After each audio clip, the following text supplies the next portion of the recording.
This video will demonstrate one of the 3 ways that Ceph Office helps you with patient communications, sending an email message. Let's start from the Patient Overview window and then select Parties from the People menu on the left column. This will display the Parties screen. We are going to be working in the Contacts area of this window. From this section, you can either send an SMS or text message to their cell phone, or you can generate an email. We're going to be sending an email. In the top left section is a list of all the related parties attached to this patient. Click once to highlight the name of the party to whom you are sending the email.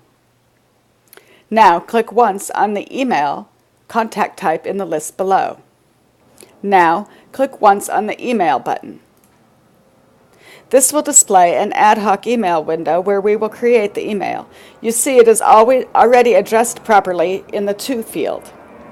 The top left section of the email window lists all of the related parties. You can add additional addresses from this list by clicking on the name once to select it, and then clicking the appropriate button to add it to the email.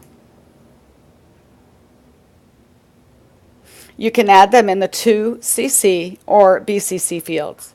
If you would like to add an addressee that doesn't appear in this list, you can search for them in the search area in the upper right corner of the window.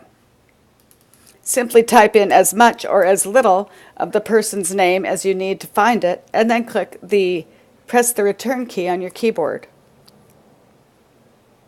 This will display a list of all the names matching your search criteria. Find the one you want to use, click it once to select it, and then use the buttons below to add it to the appropriate address field. In the Reply To field, enter the email address where any replies should be sent. Enter the subject in the subject line. The name in the greeting is automatically added, and there is sample text in the body of the email. Simply delete it and type your message as you wish it to appear. You can attach files to the email by clicking the Add button in the Attachment section. This will open up a window which allows you to navigate to the file you want to include. Click once to highlight the file, and then click the Open button.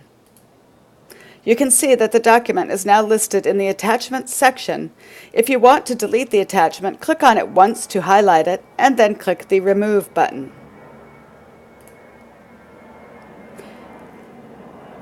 If the attached file falls under HIPAA regulations, you can password protect the attachment for privacy by checking the Password Protect Attachment button. This password is initially set in your Preferences section. You will need to call the recipient and tell them the password over the phone. If you forget the password, simply click on the little question mark and the alert box will have the password listed.